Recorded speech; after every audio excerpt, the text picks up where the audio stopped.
السلام علیکم ورحمۃ اللہ وبرکاتہ. الحمد للہ وحدہ والصلاة والسلام علی من لا نبی بعدہ. اما بعد فاعوذ باللہ من الشیطان الرجیم. بسم اللہ الرحمن الرحیم. طه ما انزلنا عليك القرآن لتشقى إلا تذكرة لمن يخشى تنزيلا ممن خلق الأرض والسماوات العلى الرحمن على العرش استوى له ما في السماوات وما في الأرض وما بينهما وما تحت الثرى إلى آخر الآية. صدق اللہ العلی العظیم وصدق رسولہ النبی الکریم ونحن على ذلك من الشاہدین والشاکرین. اللہم الہمنا رشدنا واعذنا من شرور انفسنا. اللہم وفقنا لما تحب وترضى من القول والفعل والنیہ. رب اشرح لي صدری ويسر لي امری واحلل عقدۃ من لسانی یفقهوا قولی. آمین یا رب العالمین. محترم حضرات، معزز سامعین، محترم خواتین، میری ماؤں اور بہنوں، ملی بھائیوں، پیارے بچوں، آج کی گفتگو کا عنوان ہے سورہ طه. سورہ طه مکی صورتوں میں شامل ہے، 135 آیتوں پر مشتمل ہے، کل 8 رکوع ہیں. اس سورت کا نام جس طرح سورہ طه ہے، اس کا دوسرا نام سورہ کلیم بھی ہے. کلام سے بنا ہے کلیم. حضرت موسیٰ کا خصوصی لقب کیا ہے؟ کلیم اللہ. اور وہ ہم کلامی کا شرف جو بخشا گیا تھا، اس کا تذکرہ اسی سورت میں آ رہا ہے. اس لیے سورت کا نام سورہ کلیم بھی ہے. سورہ طه کی ایک خصوصیت یہ بھی ہے کہ اللہ تعالی نے زمین اور آسمان کی پیدائش سے 2000 سال پہلے سورہ طه کو فرشتوں کو پڑھ کر سنایا. فرشتوں نے سن کر کہا کہ بہت عمدہ کلام ہے، بہت شیریں کلام ہے، بہت مبارک ہے وہ امت جس پر نازل کیا جائے گا، اور بڑے خوش نصیب ہیں وہ لوگ جن کے سینوں میں محفوظ کیا جائے گا. بڑی متبرک ہیں وہ زبانیں جو ان کو تلاوت کریں گی. سورہ طه کی یہ بھی ایک خصوصیت ہے.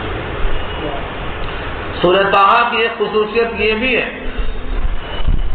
کہ حضرت عمر رضی اللہ تعالی عنہ جب اپنے گھر سے قصد مصطفیٰ کے واسطے نکلے تھے، اسی سورت کے لفظوں نے آپ کو ایمان پر مجبور کیا تھا. وہ لفظ اسی صورت میں آ رہا ہے.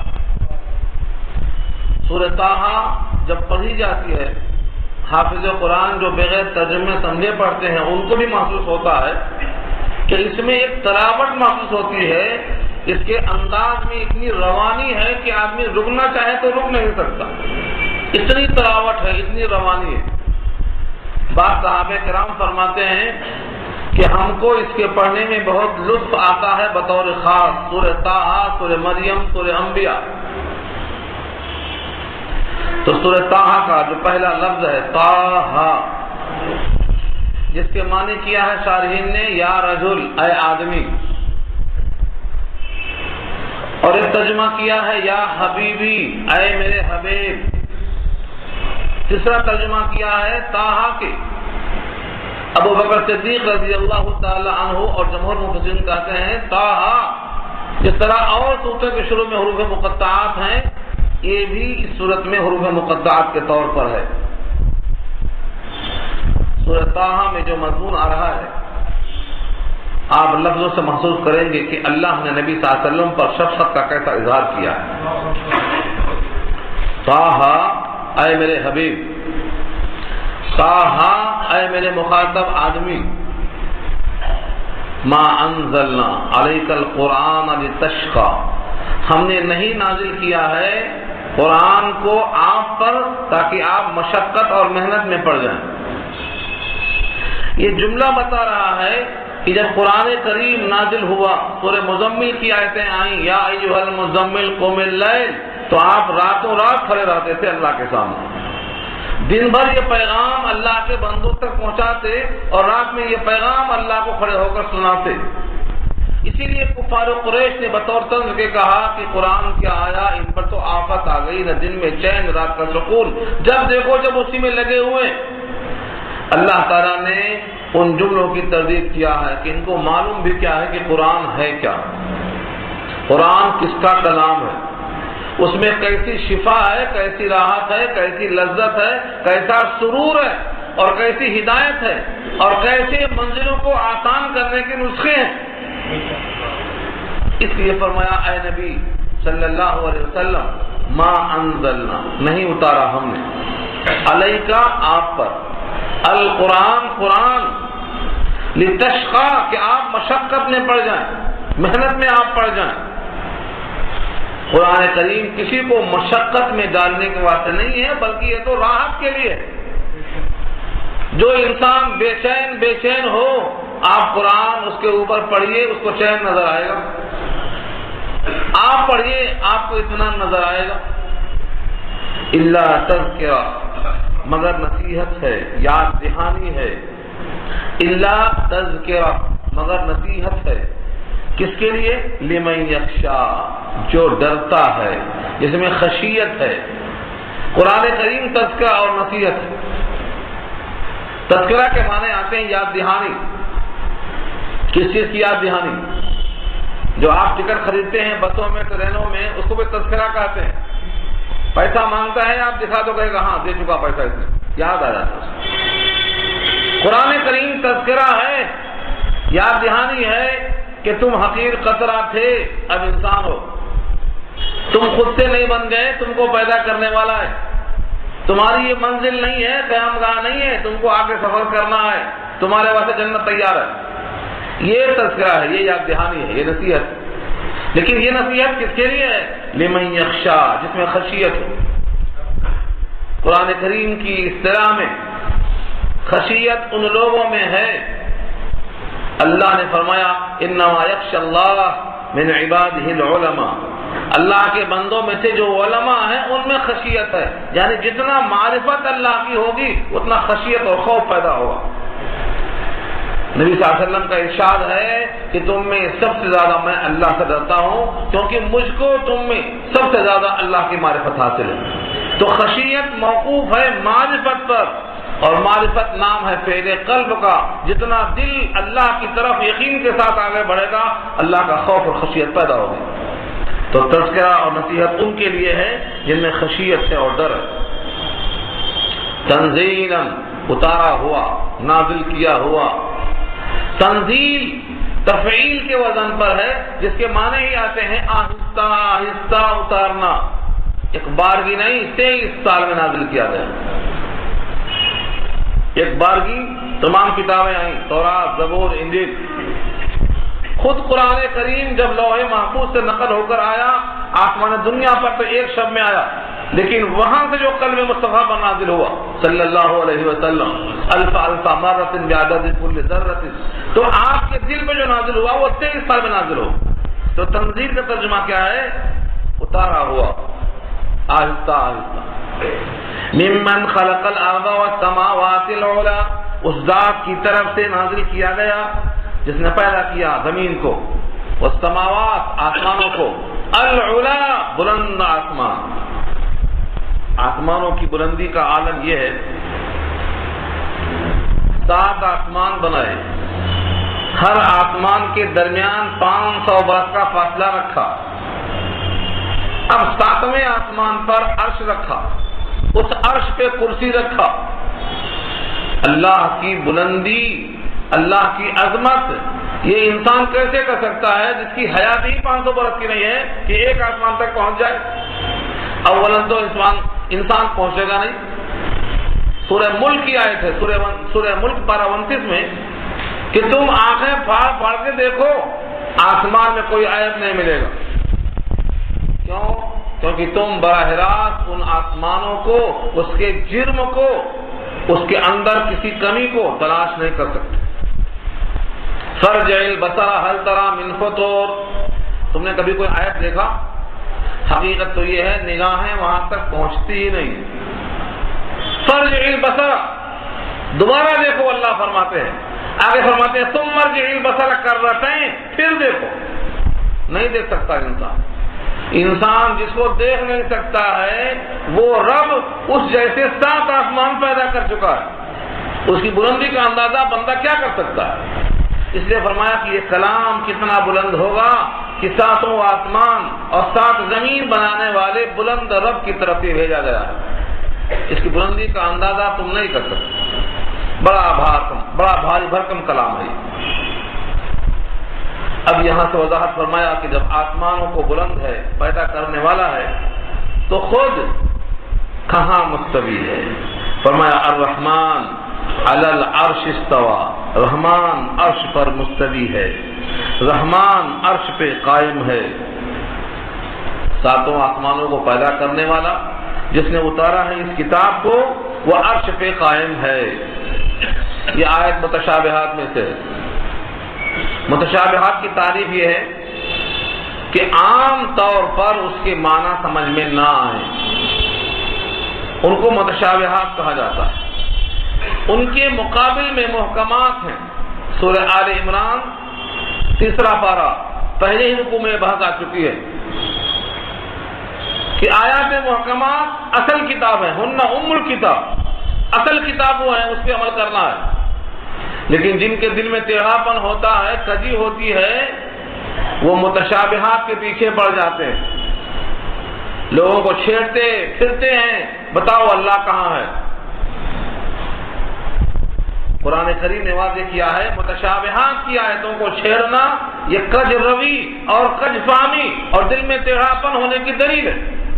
آیت کے الفاظ نوٹ کرو، فَأَمَّا الَّذِينَ فِي قُلُوبِهِمْ زَيْغٌ فَيَتَّبِعُونَ مَا تَشَابَهَ مِنْهُ ابْتِغَاءَ الْفِتْنَةِ وَابْتِغَاءَ تَأْوِيلِهِ، جن کے دل میں کجی ہے وہ متشابہات کے پیچھے پڑ جاتے ہیں فتنہ تلاش کرنے کے لیے، حالانکہ اس کا صحیح مفہوم سوائے راسخ فی العلم کے اور اللہ کے کوئی نہیں جانتا۔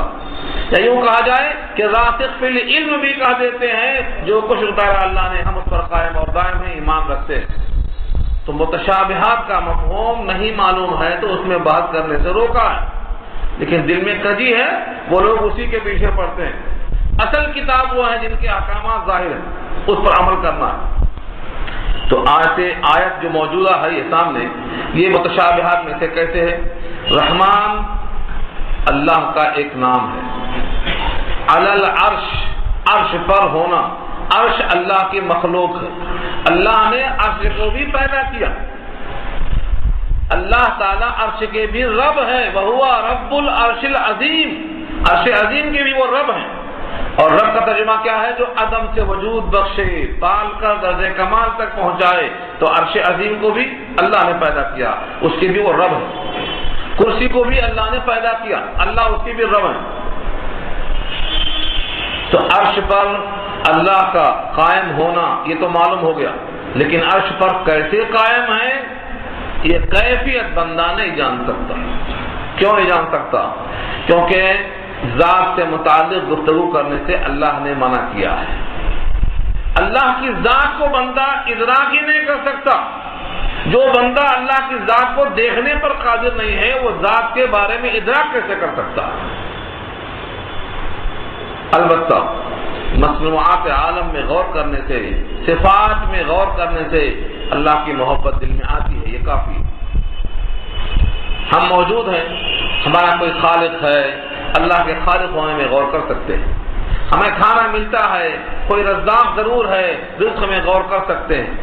ہمیں بارش برسا کر پانی پلاتا ہے، برسانے والا کوئی ضرور ہے، اس کے اس قدرت میں ہم سوچ سکتے ہیں، یہ حکم دیا ہے۔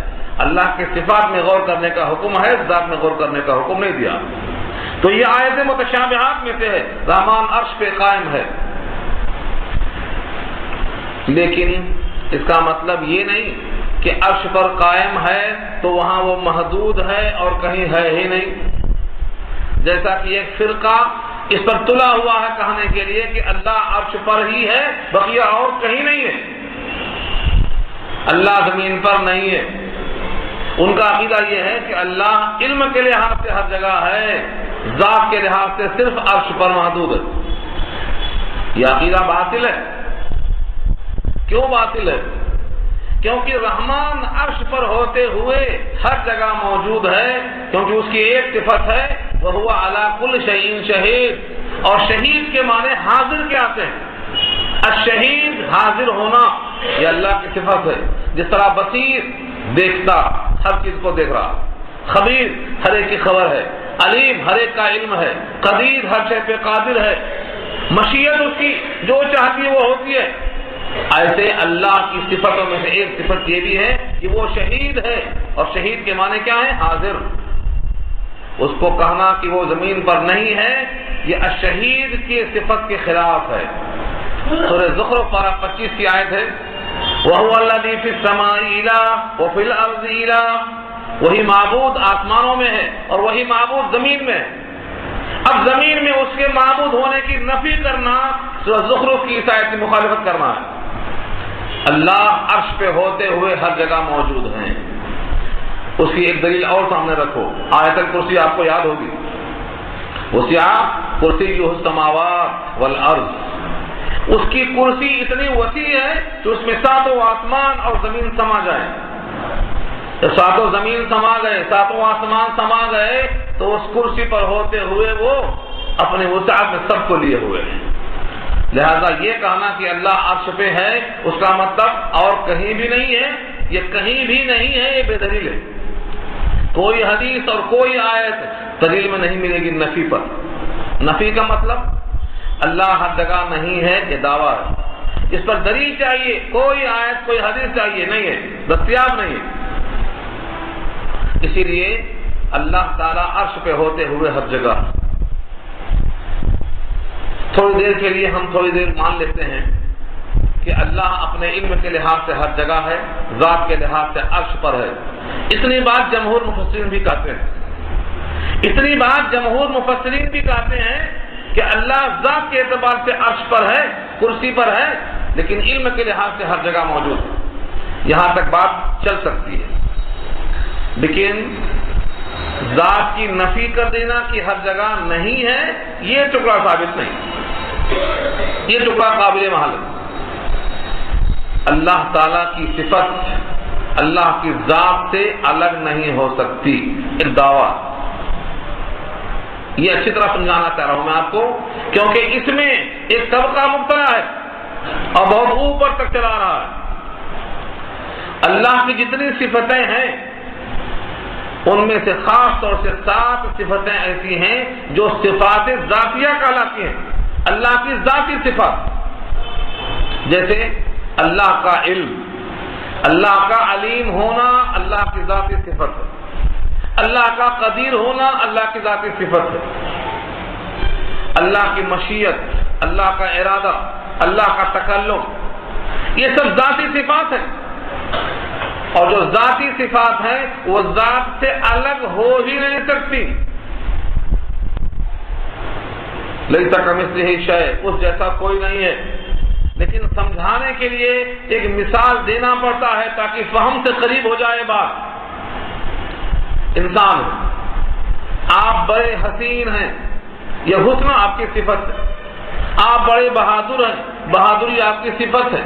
آپ بہت لمبے ہیں، لمبا ہونا آپ کی صفت ہے۔ آپ بڑے سخی ہیں، سخاوت آپ کی صفت ہے۔ آپ کالے ہیں، کالا ہونا آپ کی صفت ہے۔ ان میں سے کوئی چیز آپ کی ذات سے الگ نہیں ہو سکتی کہ آپ یہاں ہیں، خوبصورتی گھر میں رکھ کے آئے ہیں، ہو سکتا ہے ایسا؟ ٹھیک یہی حال ہے رب کریم کی تمام صفات ذاتیہ رب کریم کی ذات سے الگ ہو ہی نہیں سکتی۔ اسی لیے رب کریم کو عرش پر مان کر ان کی ذات کی نفی کر دینا اللہ کی تعریف نہیں ہے، توحید نہیں ہے، تنقیص ہے۔ اللہ ہر جگہ موجود نہیں تو گویا معدوم ہے، جو معدوم ہو یہ تعریف ہے؟ تعریف نہیں ہے، یہ تنقیص ہے۔ جو لوگ توحید کی چکر میں آ کر تنقیص کر رہے ہیں ان کو یہاں اصلاح کرنا چاہیے اپنی۔ ہم نے یہ بات کو طویل نہیں کیا، مختصر کیا ہے۔ اگر اس کو اور طویل کیا جائے تو یہ کہا جا سکتا ہے کہ اللہ عرش پہ ہیں، کرسی پہ ہیں، وہاں ہوتے ہوئے بھی ہر جگہ موجود ہیں۔ اگر آپ یہ بات نہیں مانتے ہیں تو بتائیے اللہ کا علم اللہ کی ذات سے کتنا دور ہے، اللہ کی قدرت اللہ کی ذات سے کتنا دور ہے، اللہ کی مشیت اللہ کی ذات سے کتنا دور ہے، یہ دنیا کی کوئی طاقت بیان نہیں کر سکتی۔ اسی لیے بات ماننا پڑے گا اللہ کی تمام صفات ذاتیہ اللہ سے متصل ہیں، وہ الگ ہو ہی نہیں سکتی۔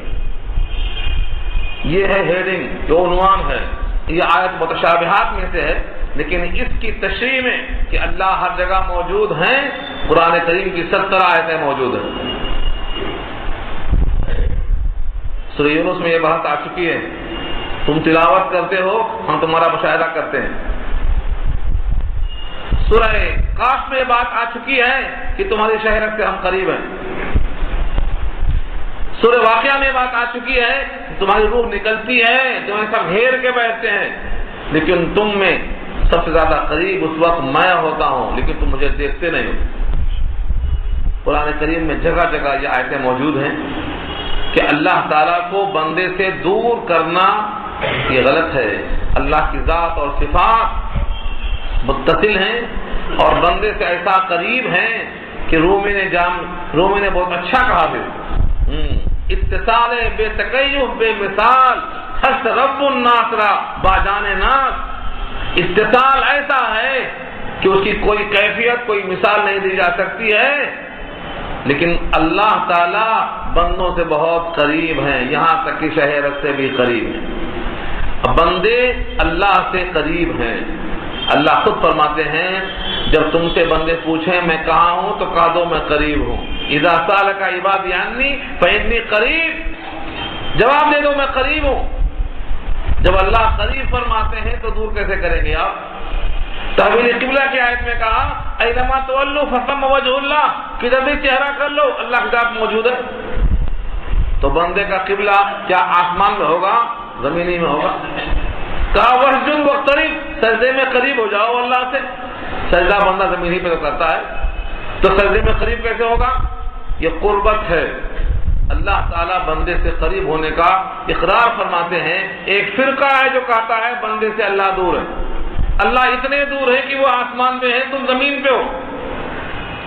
سورہ انفال آیت نمبر 24 میں اللہ فرماتے ہیں وَاعْلَمُوا أَنَّ اللَّهَ يَحُولُ بَيْنَ الْمَرْءِ وَقَلْبِهِ، جان لو اللہ تعالیٰ خود حائل ہو جاتے ہیں آدمی کے اس کے قلب کے درمیان، آڑ بن جاتے ہیں۔ یہ تمام آیتیں بتاتی ہیں کہ اللہ عرش پہ ہوتے ہوئے ہر جگہ موجود ہیں۔ عرش پہ محدود کر دینا یہ اللہ کی تنقیص ہے، تعریف نہیں ہے۔ اللہ ہر جگہ موجود ہے، واجب الوجود، بقیہ کوئی دوسرا ہر جگہ موجود نہیں ہو سکتا۔ اگر کوئی کسی نبی کو کسی ولی کو ہر جگہ موجود کہتا ہے تو اس صفت میں اللہ سے مشابہ کر دیتا ہے، اور بندے کو تقسیم کر کے دے دیا اللہ کی صفت، یہ بھی جائز نہیں ہے، یہ بھی شرک ہے، یہ بھی درست نہیں۔ صرف اور صرف اللہ ہی ہر جگہ موجود ہے، بقیہ کوئی دوسرا نہیں ہے کائنات میں جو ہر جگہ موجود ہو، کسی کی صفت نہیں ہو سکتی ہے۔ اگر کسی مخلوق میں صفت مانی جائے گی تو کہا جائے گا کہ خالق بھی ہر جگہ مخلوق بھی ہر جگہ، اور یہ مخلوق کی صفت میں اللہ کی صفت میں اشتراک ہو گیا، اسی کا نام شرک ہے۔ تو آیت کا حاصل کیا ہوا؟ رحمان عرش پہ مستوی ہے لیکن وہاں محدود نہیں ہے، وہاں ہوتے ہوئے ہر جگہ موجود ہے۔ لہو ما فی السماوات و ما فی الارض، اسی کے لیے ہے جو کچھ زمینوں میں اور آسمانوں میں ہے، اسی کی ملکیت ہے جو کچھ آسمانوں میں ہے اور جو کچھ زمینوں میں ہے، وما بینہما، اور جو ان کے درمیان میں ہے۔ بینہما سے مراد زمین آسمان کے درمیان، تو پہلی زمین اور پہلا آسمان، یا ساتوں آسمان کے درمیان اور ساتوں زمینوں کے درمیان، اور آگے جملہ ہے وما تحت الثری، اور جو ثری کے نیچے ہے۔ ثری سا سے بنا ہے، یہ سا کیا ہے؟ ثری، زمین کھودنے کے بعد جو گیلی مٹی آتی ہے اس کو ثری کہا گیا ہے۔ بندے کا علم اس زمین تک محدود ہے، ثری کے نیچے کیا ہے وہ اللہ کا علم ہے۔ وما تحت الثری، تو آسمانوں میں، زمینوں میں اور زمین کے نیچے جو کچھ ہے یہ اللہ کی ملکیت ہے، بندہ یہاں عاجز ہے۔ رشیا کے لوگوں نے زمین کو سوراخ کرنا چاہا، 6 میل تک سوراخ کر سکے، اس کے بعد ان کے سارے آلات ٹوٹ پھوٹ گئے، جبکہ زمین کا قطر ہزاروں میل کا لمبا ہے، ہزاروں میل، لیکن 6 میل کے بعد یہ لوگ عاجز ہو چکے۔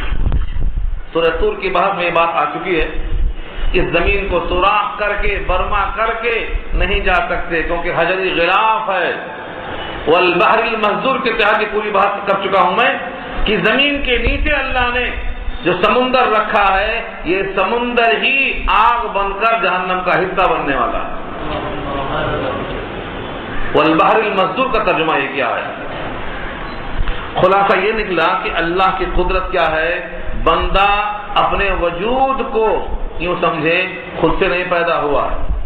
اگر غور کر لے کہ میں کس چیز سے پیدا کیا گیا ہوں، مجھے کس نے پیدا کیا، اور جس چیز سے پیدا کیا گیا ہوں وہ چیز کس نے بنایا، تو اپنے عاجز سمجھ میں آ جائے گی بندے۔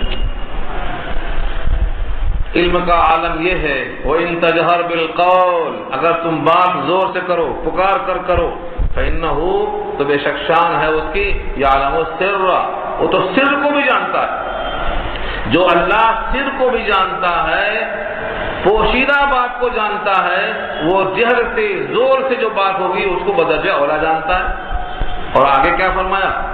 وہ اخفا اس میں تفضیل ہے، مخفی نہیں کا، مخفی مانے پوشیدہ، اخفا کا ابھی تک جو بات تمہارے دل میں آئی ہی نہیں، آئندہ کبھی آ سکتی ہے، وہ بات کو اللہ نے اخفا کہا۔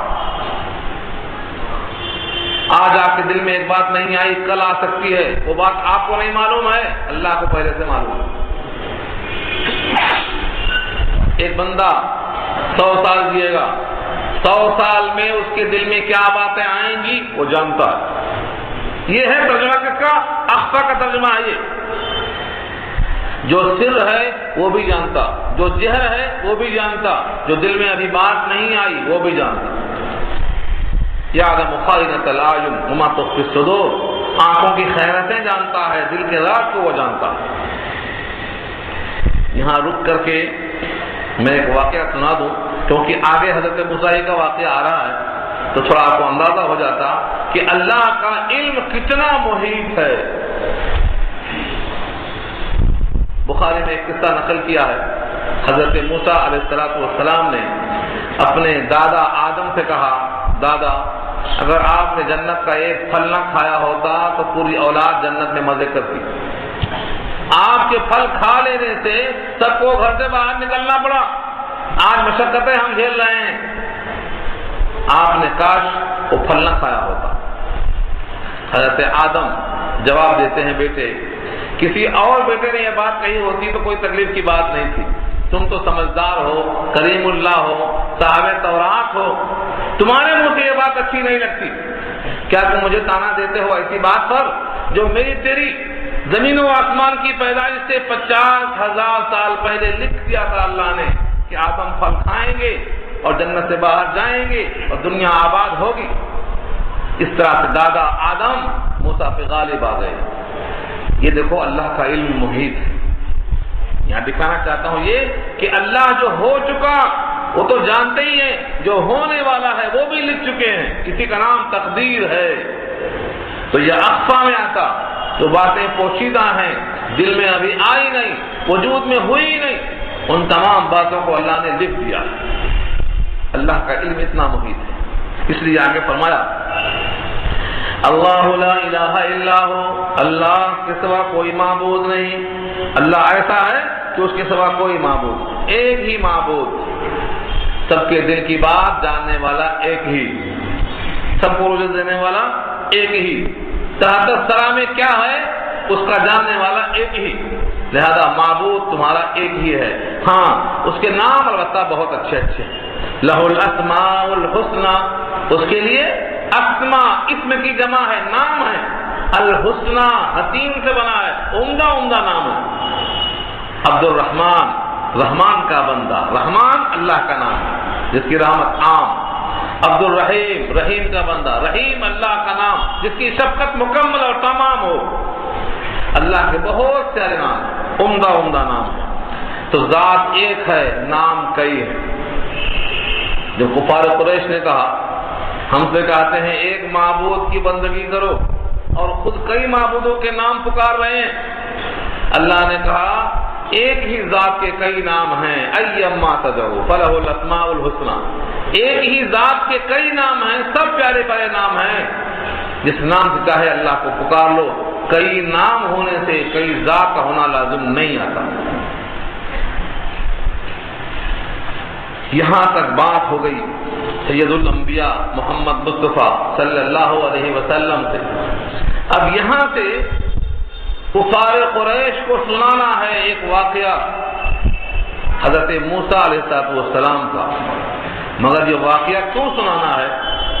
قرآن نے ایک مقام پہ وضاحت کی ہے، وَكُلًّا نَقُصُّ عَلَيْكَ مِنْ أَنبَاءِ الرُّسُلِ مَا نُثَبِّتُ بِهِ فُؤَادَكَ، ہم تمام رسولوں کے واقعات آپ کو سناتے ہیں اس لیے تاکہ آپ کا دل مضبوط ہو جائے کہ جو اللہ فرعون کے مقابل موسیٰ کی مدد کر سکتا ہے، قارون کے مقابل موسیٰ کی مدد کر سکتا ہے، نمرود کے مقابل ابراہیم کی مدد کر سکتا ہے، وہ اللہ کفار قریش کے مقابل سید الانبیاء کی مدد کرنے پر قادر ہے۔ یہ ہے دل جمعی۔ اس لیے ہم نے تفصیل سے پورا واقعہ بیان کیا ہے۔ وسائل کچھ نہ ہو، ان کے پاس دولت ہے، ان کے پاس حکومت ہے، فوج ہے، دبدبہ ہے، ان کو لوگ خدا مان کے سجدہ کرتے ہیں، لیکن وہ غرق ہونے والا ہے اور آپ کامیاب ہونے والے ہیں۔ یہ دل جمعی کا راز ہے۔ اسی بات سے یہاں سے اب واقعہ شروع ہوتا ہے۔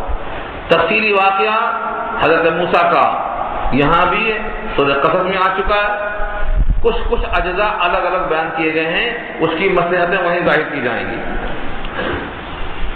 وَهَلْ أَتَاكَ حَدِيثُ مُوسَىٰ، اور کیا آپ تک پہنچی موسیٰ کی بات؟ موسیٰ علیہ السلام کا قصہ آپ تک پہنچا کیا؟ سوال ہے یہ۔ إِذْ رَأَىٰ نَارًا، جب دیکھا انہوں نے آگ، فقال، تو کہا، لِأَهْلِهِ، اپنی بیوی سے، امکثوا، ٹھہرو، انی آنست نارا، میں نے دیکھا ہے آگ، لعلی آتیکم منہا، شاید کہ میں تمہارے پاس لاؤں اس میں سے، بقبس، ایک سلگا کر شعلہ، او اجد علی النار ہدی، یا پا جاؤں میں اس آگ پر کسی ہادی کو رہنمائی کرنے کے لیے۔ اس ترجمے میں دیکھو کئی باتیں ہیں۔ اذ رأى نارن، جب دیکھا انہوں نے آگ، کب دیکھا، کہاں دیکھا؟ ملک مصر سے چلے گئے تھے مدین، اور وہاں 10 سال کی شرط پر بکریاں چرا کر حضرت صفرہ شعیب علیہ السلام کی صاحبزادی سے نکاح ہوا۔ وہاں سے واپس اب ملک مصر آ رہے ہیں کہ میں اپنی بہن اور اپنی ماں سے ملاقات کرنے جا رہا ہوں۔ مدین سے آ رہے ہیں، مصر کو پہنچ رہے ہیں، راستے میں اندیشہ ہے شام کے ڈاکوؤں کا، تو جو راستہ عام تھا اس کو چھوڑ کر غیر معروف راستے پر چل پڑے۔ سردی کا موسم تھا، رات اندھیری تھی، راستہ بھول گئے۔ اب سردی کا بھی احساس ہے، راستے کے بھولنے کا بھی احساس ہے۔ وہاں طریقہ یہ تھا کہ آگ جہاں ہوتی ہے وہاں لوگ رہتے ہیں، ان سے مسئلہ راستہ پوچھ لیں گے کہاں جانا ہے، کم سے کم آگ لائیں گے، دیکھ لیں گے۔ بی بی صفرہ اس وقت حاملہ تھی، حالت حمل کے قریب درد ذیل بھی شروع تھا، اس واسطے آگ کی شدت کی تلاش تھی۔ آگ دیکھ کر وہاں چلتے ہیں۔ یہ ہے اذ رأى نارن، جب دیکھا انہوں نے آگ کو مدین سے آتے ہوئے، فقال لأهله، اپنے بیوی صفرہ سے کہا، امکثوا، ٹھہرو، صیغہ جمع کا ہے امکثوا، ٹھہرو۔ اسے لکھا شارحین نے شاید آپ کے ساتھ خاتم بھی رہا ہو، لیکن راستہ بھٹکنے میں وہ الگ ہو گیا۔ انی آنست، بے شک میں نے دیکھا ہے آگ، لعلی، شاید کہا، یقین نہیں کہا، لعلی مانے شاید، امید کے لیے ہوتا ہے یہ، کیونکہ وہاں ہو سکتا ہے آگ دینے والا نہ دے، یہ بھی تو ہو سکتا ہے۔ حالانکہ حکم یہی ہے کہ آگ سب کے لیے ہے، الماء والکلاء والنار، آگ، پانی اور خود سے اگنے والی گھاس، سب کا اس پر حق ہے۔ اسی واسطے کہا ان کی بیع درست نہیں ہے جب تک کہ اس پر کچھ خرچہ نہ کیا ہو۔ آنا سنارا، میں نے آگ دیکھی، لعلی شاید کہ میں آتیکم آؤں تمہارے پاس، منہا اس میں سے کسی شعلے کو لے کر، قبض کہتے ہیں لکڑی کو سلگا کر اسی میں آگ لے کے آنا، او اجد علی النار یا اس آگ پر میں پا جاؤں ہدن کسی ہادی کو، راہبر کو کہ مجھے جانا کدھر ہے۔ فلما اتاہا جب آئے اس آگ کے پاس پہنچے، نودیا آواز لگائی گئی، یا موسیٰ اے موسیٰ۔ آیت میں تو اتنا ہی ہے کہ جب آئے تو آواز آئی اے موسیٰ، لیکن اس پر حدیثیں بہت نقل کیا ہے امام قرطبی نے۔ ان میں سے ایک یہ بھی ہے کہ جب آگ کے قریب پہنچے تو دیکھا یہ عجیب آگ ہے، درخت ہرا بھرا ہے مگر جلنے کے بجائے حسین نظر آ رہا ہے۔ آگ اگر درخت پر ہو جائے تو درخت جلتا ہے، لیکن یہ رونق نظر آتی ہے، ایک عظمت نظر آتی ہے، ایک حسن نظر آتا ہے۔ یہ عجیب و غریب آگ ہے۔ آگ کے قریب گئے، بعض روایتوں میں یہ بھی ہے کہ کچھ خس و خاشاک قریب کیا تاکہ جل جائے۔ اس زمانے میں آگ جلانے کے لیے 2 پتھر گھستے تھے، اس میں گھاس رکھتے تھے، وہ آگ پکڑ لیتا، اس کا نام چخماق ہے۔ اتفاق تو بھی ساتھ میں نہیں تھا، یہ دیا چلائی ماچس کا دور نہیں تھا، چخماق پتھر رگڑتے آگ نکلتی۔ آگ کو لینے کے واسطے پوری کوشش کیا، لیکن وہاں تو آگ تھی ہی نہیں، بلکہ وہاں تو اللہ کی تجلی تھی۔ حسین جو منظر نظر آتا تھا یہ اللہ کے انوار تھے۔ جب وہاں پہنچے قریب میں، اتاہا آئے اس کے پاس، نودیا آواز لگائی گئی اے موسیٰ، یا موسیٰ کا ترجمہ اے موسیٰ۔ یہ آواز کدھر سے آ رہی تھی؟ حدیث میں آتا ہے کہ یہ آواز کی کوئی ایک سمت نہیں تھی، جیسے آپ پکاریں گے تو جہاں ہوں گے وہاں سے آواز آئے گی۔ یہ آواز ہر طرف سے آ رہی تھی، اوپر سے، سامنے سے، دائیں سے، بائیں سے، اور میں تمہارے ساتھ ہوں، یہ آواز آ گئی۔ عام آواز آدمی کان سے سنتا ہے، لیکن یہ آواز حضرت موسیٰ صرف کان سے نہیں، جسم کے ہر حصے سے سن رہے تھے۔ اور یہ مت سمجھو، آج آپ غور کر لو، آپ کی زبان بھی گوشت ہے، آپ کا کان بھی گوشت ہے، اور آپ کی ناک بھی گوشت ہے، لیکن تینوں کو کام تقسیم کر دیا رب کریم نے۔ ناک سنتی ہے، زبان بولتی ہے، کان سنتا ہے۔ یہ اللہ قادر ہے کہ جس گوشت کو جو حکم دے دیں وہ کرنے کو تیار ہے۔ کل قیامت کے دن چمڑا بولے گا، ران کا چمڑا بولے گا، اور انسان حیران ہو کر کہے گا تم میرے خلاف کیسا بولتے؟ دیوا شہید تم علینا وقالوا لجلودہم، چمڑوں سے کہے گا اپنے، تم کو بولنے کی کیا ضرورت ہے؟ کیسا بولے؟ چمڑا کہے گا انطقنا اللہ انطق کل شیء، جو ہر چیز کو بولنے کا حکم دے سکتا ہے آج چمڑے کو بولنے کا حکم دے دیا۔ یہ بات آ چکی ہے سورہ حامیم السجدہ میں۔ تو جو اللہ اس پر قادر ہے، حضرت موسیٰ کا پورا جسم اللہ کا کلام سنتا ہے۔ یہ کلام لفظی ہے، کلام لفظی کے حادث ہونے کی بات بہت طویل ہے کہ جو کلام لفظی ہوتا وہ حادث ہوتا، لیکن حادث کب ہوتا ہے؟ جب کسی ایک سمت سے آئے، یہاں تو ہر سمت سے آواز آ رہی ہے۔ جب ایک کان سے سنا جائے، یہاں تو جسم پورا کا پورا سن رہا ہے۔ حضرت موسیٰ کو ایک شرف حاصل ہے، انہوں نے اللہ کا کلام لفظی سنا۔ آواز کے الفاظ کیا تھے؟ انی انا ربک، بے شک میں ہی ہوں آپ کا رب، انی انا ربک، بے شک میں ہی ہوں آپ کا رب، فاخلع نعلیک، نکال دو اپنے جوتے۔ فاخلع، خلع یخلع کے معنی نکال دینا، خلا بھی اسی سے ہے، شوہر کی زوجیت کو نکال دینا، یہ بھی خلا ہے۔ خلع ثیاب، کپڑے کو اتار دینا، کپڑے کو اتارنا بھی وہی ہے، جوتے کو نکال دو۔ فاخلع نعلیک، نعلین تسنیہ ہے، نون گر گیا اضافت کی وجہ سے، اپنے جوتے نکال دو۔ کیوں؟ انکا، بے شک آپ، بالوادی المقدس طوا، مقدس وادی میں ہے جس کا نام طوا ہے۔ وادی کہتے ہیں 2 پہاڑوں کے بیچ کا کھلا ہوا حصہ، وادی الاوراب کشمیر میں ہے۔ وادی خود مکہ وادی ہے، اطراف میں پہاڑ ہے، اور آپ کا حیدرآباد بھی وادی ہے، اطراف میں پہاڑ ہے۔ تو وادی کہتے ہیں پہاڑوں کے بیچ کا مقام۔ آپ مقدس وادی میں ہیں جس کا نام طوا ہے، اس مقدس وادی کی وجہ سے جوتے کو نکالو۔ اب یہاں شارحین نے بہت سی باتیں کہی ہیں، طویل باتیں، تاکہ مقدس وادی کی مٹی آپ کے پاؤں کو لگ جائے، یہ بھی ایک قول ہے۔ لیکن قرآن کا بیان یہ ہے آپ جوتے کو نکالو، کیونکہ مقدس وادی میں آپ ہیں، تو مقدس وادی کا تقاضا یہ ہے کہ یہاں جوتے پہن کر نہ آئیں۔ اس سے فقہاء نے اخذ کیا ہے کسی مقدس مقام پر جائیں تو جوتے کو نکال دیں، یہ ادب ہے، قرآن کریم کا بھی ایک تقاضا ہے، آگے آیت میں انشاءاللہ وہ آ رہا ہے۔ تو ادب کا تقاضا یہ ہے جوتے نکال دیے جائیں۔ اگرچہ مسئلے کے اعتبار سے جوتا نیا ہے، صاف ہے، گندگی نہیں ہے، تو پہن کر بھی نماز حضور نے پڑھی ہے، صحابہ نے پڑھی ہے، جائز ہے، لیکن جو عام طور سے پڑھی ہے وہ جوتا نکال کے پڑھی ہے۔ کبھی کبھی پہن کے پڑھ لیا ہے تو یہ جواز کے لیے، بتانے کے لیے، یہ بھی جائز ہے۔ تو جوتے کو نکال دینا یہ ادب کا تقاضا ہے، جوتا آپ نکال دیجیے۔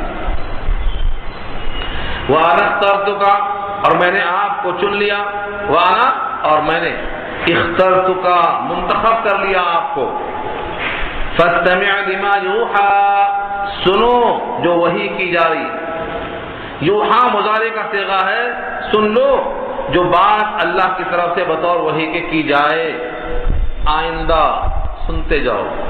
فاستمع لما یوحا میں یہ بات معلوم ہوئی کہ جو وحی آئے اس کو سننا، اور فاسمع نہیں کہا، فاستمع کہا، جس میں غائب درجے کا انہمام چاہیے۔ اس سے معلوم یہ ہوا کہ جو وحی آئے تو غور سے سننا، یہ قرآن کریم بھی وحی ہے، اس کو بھی غور سے سننا ہے۔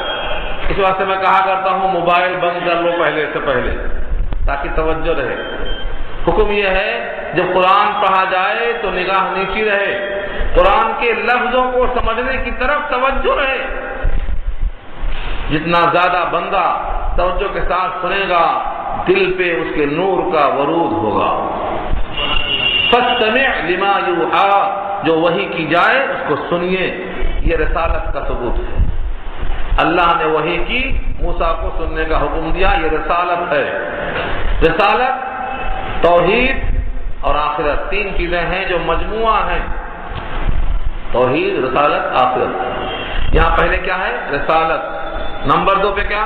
اننی انا اللہ لا الہ الا انا، نہیں ہے کوئی معبود، بے شک میں ہی ہوں اللہ، کوئی معبود نہیں مگر میں ہی، فاعبدنی، میری عبادت کرو۔ یہ کیا ہے؟ میرے سوا کوئی معبود نہیں، یہ توحید ہے۔ رسالت کے بعد توحید، اور آگے جملہ آئے گا ان الساعۃ آتیۃ، قیامت آنے والی ہے۔ تو 3 باتیں ہو گئیں، رسالت، توحید اور آخرت۔ یہ تینوں باتیں شریعت کا خلاصہ ہیں، حضرت موسیٰ کو اللہ نے دے دیا پہلے نشست میں، توحید، رسالت، آخرت۔ اننی انا اللہ، بے شک میں ہی ہوں اللہ، لا الہ الا انا، نہیں کوئی معبود مگر میں ہی، فاعبدنی، میری عبادت کرو، میری ہی عبادت کرو۔ اس میں سب آ گئی عبادت، بدنیہ، مالیہ، سب آ گئی، لیکن اللہ نے بطور خاص نماز کا ذکر الگ سے پھر کیا، وَأَقِمِ الصَّلَاةَ لِذِكْرِي، اور قائم کرو نماز میری یاد کے لیے۔ عبادتوں میں نماز شامل تھی، پھر سے کیوں ذکر کیا؟ کیونکہ نماز تمام عبادات میں سب سے اہم ہے، دین کا ستون ہے۔ نماز مصلی کے لیے سراپا نور ہے، پڑھنے والا مومن ہے، ترک کرنے والا مشرکین سے ملنے والا ہے۔ اقیم الصلاۃ ولا تکونوا من المشرکین، اللہ نے کہا نماز قائم کرو، مت ہو جاؤ مشرکوں میں سے، یعنی اس کو ترک کر کے شرک والے عمل و شریک مت ہو جاؤ۔ اس واسطے اللہ نے نماز کا ذکر الگ کیا۔ نماز یاد کے لیے، اللہ کی یاد، ثنا بھی یاد، سورہ فاتحہ بھی یاد، ضم سورہ بھی یاد، تسبیحات بھی یاد، سب میں یاد ہے۔ تو نماز میں اللہ کی یاد مسلسل ہونا چاہیے، اصل نماز یہ۔ اب کوئی بندہ نماز میں غافل ہے تو جو یاد کرنے کا مقصد تھا وہ فوت۔ اس لیے نماز کے الفاظ کو، سمجھ کو اچھی طرح سے پڑھ لینا چاہیے۔ 5 دعائیں زندگی بھر پڑھنا ہے، ایک دن دل لگا کے بیٹھ جاؤ، ترجمہ یاد کر لو، پھر ہمیشہ نماز کا مزہ لیتے جاؤ۔ تو نماز قائم کرو میری یاد کے لیے۔ یہ آیت نمبر 14 ہے.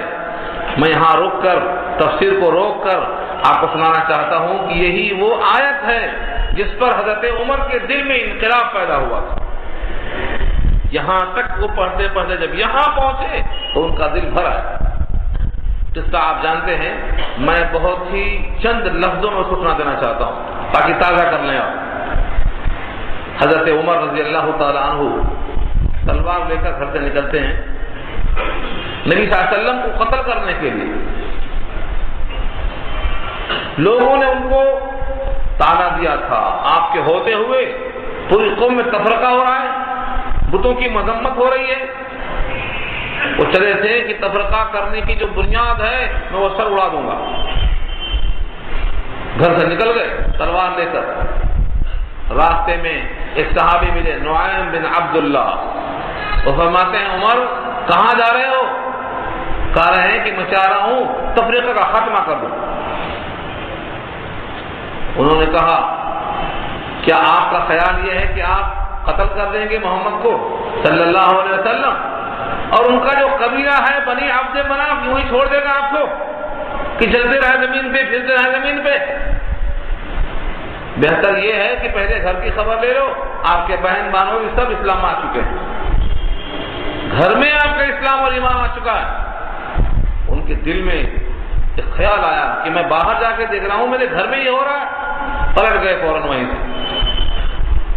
لکھا ہے شارحین نے, صحابی کی حکمت عملی دیکھو, جب کوئی آدمی جاتا ہے تو روکنا مشکل ہوتا ہے, اس کو پلٹا دینا رخ کو, یہ حکمت ہوتی ہے. پلٹا دینا حکمت ہوتی ہے. اسی واسطے حدیث میں آیا ہے جب برائی دیکھو تو روکو مت. کا کیا کہا؟ من رأى منکم منکرا فلیغیرہ بیدہ, برائی کو چینج کرو.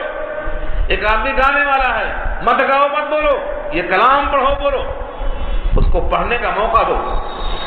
برائی کو بدل دو, یعنی اس کے رخ کو موڑ دو. نعیم بن عبداللہ کے بولنے سے وہ گھر آئے. گھر میں سے آواز قرآن کی آ رہی ہے, سورہ طٰہٰ پڑھی جا رہی ہے. دستک دیا. پڑھانے والے معلم حضرت خباب ابن الارت, جن کا میں ذکر کر چکا ہوں سورہ مریم کے حوالے سے, لوہار کا کام کرتے تھے. وہ پڑھاتے تھے. آواز سن کر چھپ گئے کہیں کونے میں. گھر میں داخل ہوئے, بہنوں سے کہا کیا بات ہے؟ انہوں نے کہا کوئی بات نہیں, کوئی خاص بات نہیں. حضرت عمر نے چونکہ آواز سن لیا تھا اور خبر باہر مل چکی تھی, بہنوئی کو مارنا شروع کر دیا. بہنوئی بھی کون تھے؟ سعید بن زید رضی اللہ تعالیٰ عنہ, جو عشرہ مبشرہ میں سے. جب ان کو مار کے لہو لہان کر دیا تو بہن فاطمہ بھاگ کے آئیں اور آ کے چھڑانا چاہیں, اپنے شوہر کو بچانا چاہتی. ان کو بھی خوب پیٹا. جب ان کا بھی جسم لہو لہان ہو گیا تو بہن فاطمہ عمر کی بہن تھی, وہ بھی بڑی مضبوط عقیدے کی, کہتی ہیں ہاں یہ سچ ہے کہ ہم ایمان لے آئے ہیں, اگر تم سے ہو سکے ہمارے جسم سے روح نکال لو, یہ تم کر سکتے ہو تو کر لو, لیکن ایمان تم نہیں نکال سکتے ہو. ہمارے دل میں پیوست ہو چکا ہے. جب یہ سختی دیکھا تو انہوں نے پسیج کر پوچھا اچھا لاؤ دکھاؤ کہاں ہے, اس کا ہم بھی پڑھنا چاہتے. بہن نے کہا بھائی جان بات یہ ہے میرے بھائی, یہ بات ہے کہ آپ نجس ہو اور یہ کلام پاک اور صاف ہے, مجھے خطرہ ہے کہیں پھاڑ کے پھینک دیں گے آپ, بے حرمتی کریں گے آپ. انہوں نے اپنے بتوں کی قسم کھایا کہ میں ایسی گستاخی نہیں کروں گا.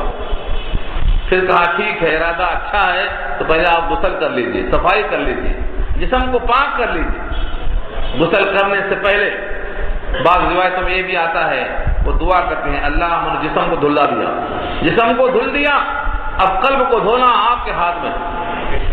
ادھر غسل کر کے تیار ہوتے ہیں, نسخہ ہاتھ میں لیا, وہاں سے پڑھتے پڑھتے یہاں تک جب پہنچے تو ان کے دل کی آواز آئی کہ یہ کلام تو انسانی کلام ہو ہی نہیں سکتا ہے, اس کلام میں اتنی تراوت ہے, اتنی مٹھاس ہے, اور یہ کلام توحید سے لبریز ہے. ان کے دل کی کایا پلٹ جاتی ہے. جیسے یہ جملہ عمدہ قسم کا نکلا, خباب بھی کمرے سے باہر آ گئے اور کہا عمر تمہیں مبارک ہو, نبی صلی اللہ علیہ وسلم نے گزشتہ شام میں دعا کی تھی اللہم ایدہ, اے اللہ اسلام کو تقویت پہنچا۔ اللہم اید الاسلام بے عمر ابن ہشام اور بے عمر ابن الخطاب، عمر ابن ہشام کے ذریعے یا عمر ابن خطاب کے ذریعے سے اسلام کو طاقت پہنچا، یعنی ان میں سے کسی ایک کو اسلام کے دامن میں ڈال دے۔ مجھے لگتا ہے حضور پاک کی وہ دعا تمہارے حق میں قبول ہو چکی ہے۔ یہاں سے خباب حضرت عمر کو لے کر پہنچتے ہیں نبی صلی اللہ علیہ وسلم کے پاس، اور وہاں پر نبی صلی اللہ علیہ وسلم کے پاس حضرت حمزہ پہلے سے موجود تھے۔ دروازے کی دراڑ سے دیکھا تلوار لے کر عمر آ رہے ہیں۔ حضرت حمزہ نے کہا دروازہ کھول دو، ارادے ٹھیک ہیں تو بہت اچھی بات ہے، ورنہ انہیں کی تلوار سے ان کا کام کیا جائے گا، کیونکہ حضرت حمزہ بھی بڑے بہادر تھے، سید الشہداء کا لقب ملا ہے، حضور کے چچا ہیں۔ یہ طویل واقعہ آپ سن چکے ہوں گے، میں نے اس واسطے بیان کیا تاکہ معلوم ہو اننی انا اللہ کی آیت ہے۔ اس آیت نے حضرت عمر کے دل کو مجبور کر دیا کہ وہ ایک اللہ کو قبول کر لیں۔ آگے فرمایا اننی انا اللہ، بے شک میں ہی ہوں اللہ، لا الہ الا انا، میرے سوا کوئی معبود نہیں، فاعبدنی، میری ہی عبادت کرو، واقم الصلاۃ لذکری، اور نماز قائم کرو میری یاد کے لیے، ان الساعۃ آتیۃ، بے شک قیامت آنے والی ہے، بے شک قیامت آنے والی ہے، اکاد اخفیہا، میں اس کو چھپا کے رکھتا ہوں، میں اس کو پوشیدہ رکھنا چاہتا ہوں۔ قادہ یا قادو کے معنی قریب ہے، اخفیہا کہ میں اس کو پوشیدہ رکھتا ہوں۔ قیامت کیوں آئے گی؟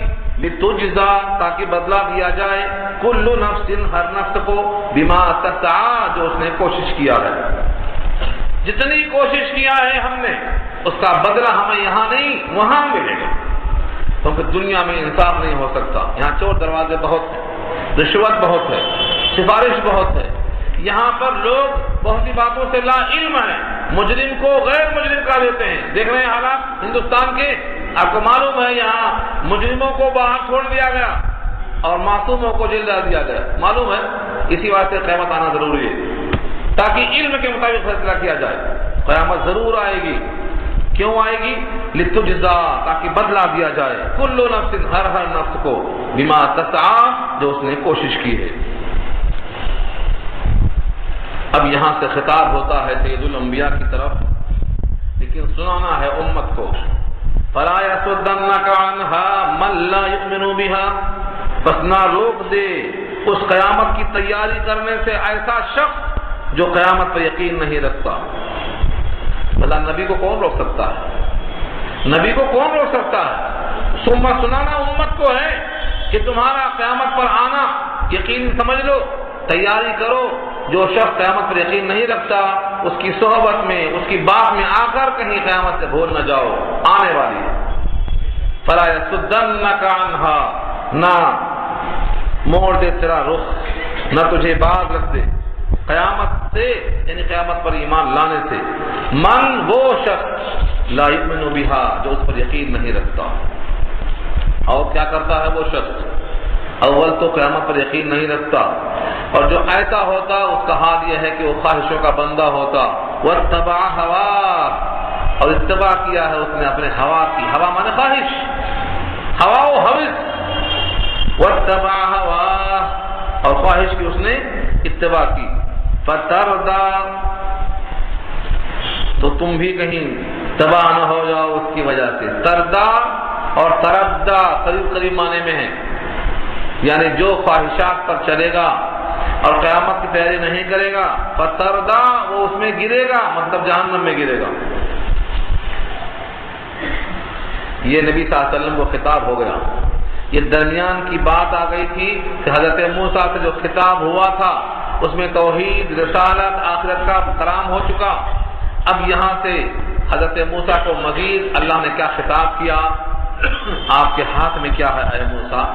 وما تلک بیمینک یا موسیٰ، اور تمہارے دائنے ہاتھ میں کیا ہے اے موسیٰ؟ اللہ کو سب معلوم، موسیٰ بھی معلوم، موسیٰ کے ہاتھ میں کیا ہے وہ بھی معلوم۔ سوال کیوں؟ شارحین لکھتے ہیں چونکہ اس لاٹھی کو اب سانپ بنانا ہے، تو سانپ بننے کے بعد دل میں خیال یہ نہ آ جائے کہ میری لاٹھی شاید وہیں چھوٹ گئی ہے اور میں اس کے بدلے کوئی سانپ پکڑ کے آ گیا ہوں یہاں تک۔ اس ذہن کو صاف کرنے کے لیے سوال لاٹھی کا ہو رہا ہے. آپ کے جیب میں کیا نہیں پوچھا, آپ کے سر پہ کیا نہیں پوچھا, آپ کے ہاتھ میں کیا ہے, کیونکہ اسی لاٹھی کا یہاں ریہرسل ہونے والا ہے. پوچھا وما تلک بیمینک یا موسیٰ, اور کیا ہے وہ چیز جو آپ کے دائیں ہاتھ میں ہے اے موسیٰ. قال ہی عصای, کہا یہ میری لاٹھی ہے. جواب ہو گیا, لیکن موسیٰ نے بات بند نہیں کی, کیونکہ یہ موقع اللہ سے ہم کلامی کا ہے. جب محبوب سے بات ہوتی ہے تو دو چار جملے بڑھ کے ہی بولنا چاہتا ہے آدمی, دو چار کلام اور کرنا چاہتا. قال ہی عصای, یہ میری لاٹھی ہے. اتوکأ علیہا, میں اس پر ٹیکا لگاتا ہوں. کبھی کبھی سہارا لیتا ہوں, سہارا اس کو ٹیک لگاتا ہوں. اتوکأ واحش بہا علی غنمی, اور اس کے ذریعے سے اپنے بکریوں پر پتے جھاڑتا ہوں. احش, پتے کو جھاڑ کے گرانا, میری بکریوں پر پتے جھاڑتا ہوں. وَلِيَ فِيهَا, اور ہیں اس میں میرے لیے معارب اخرى, بہت ساری حاجتیں. اب تمام کو بیان کریں گے تو شاید طویل کلام اکتاہٹ کا باعث ہو جائے. تو کہا لکھتے ہیں کبھی کبھی وضاحت کے لیے, کسی مقصد کے لیے جواب سے زیادہ بات کرنا بھی جائز ہے, جیسا کہ یہاں ہے, بشرطے کہ دل میں اکتاہٹ نہ ہو. اسی واسطے سلام اور کلام کرنے والا شخص کوئی سوال کرتا ہے تو اس کا جواب ایک لفظوں میں ہو سکتا ہے, لیکن مطمئن کرنے کے لیے طویل جواب دیا جاتا ہے تاکہ اس کی بات سمجھ میں آ جائے. قال القها یا موسیٰ, اللہ نے کہا اس کو ڈال دو اے موسیٰ, ڈال دو زمین پر, ڈال دو. فالقاها, ڈال دیا اس کو. فاذا هي, بس اچانک وہ کیا ہے, حیۃ, سانپ ہے. تسعی, دوڑتا ہوا. سعی کہتے ہیں دوڑنا, سانپ دوڑتا ہوا. آپ واقعات پر غور کریں گے تو یہاں حیۃ کا لفظ ہے, سانپ, ہر سانپ کو کہا جاتا ہے.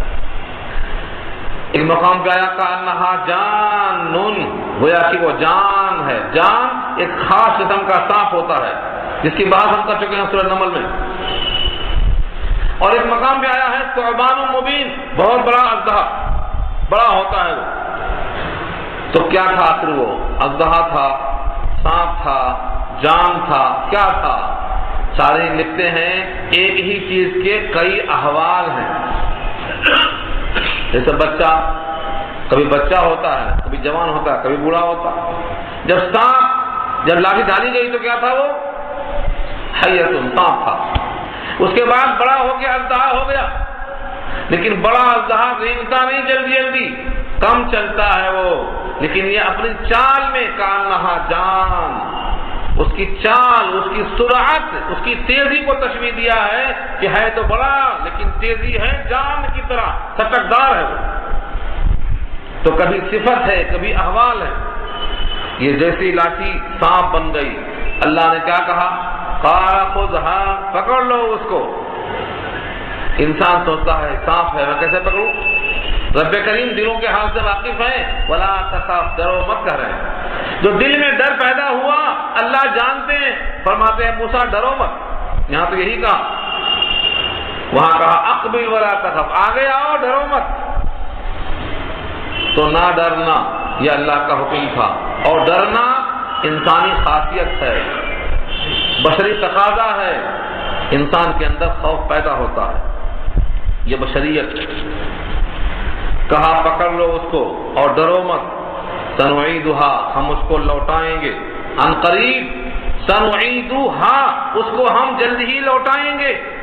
سیرتھا الاولی, اس کی پہلی حالت پر. سیرت, چال و چلن, اس کی صفات.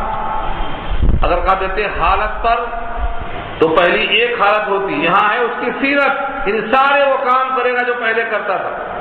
سیرتھا الاولی, اس کی پہلی حالت پر لوٹا دیں گے. ایک معجزہ ہو گیا. وَضْمُمْ يَدَكَ إِلَى جَنَاحِكَ, وَضْمُمْ يَدَكَ إِلَى جَنَاحِكَ, اور ملا لو اپنا ہاتھ اپنے بغل میں. جناح, بائیں بغل میں داہنا ہاتھ دبا لو. کیا ہوگا؟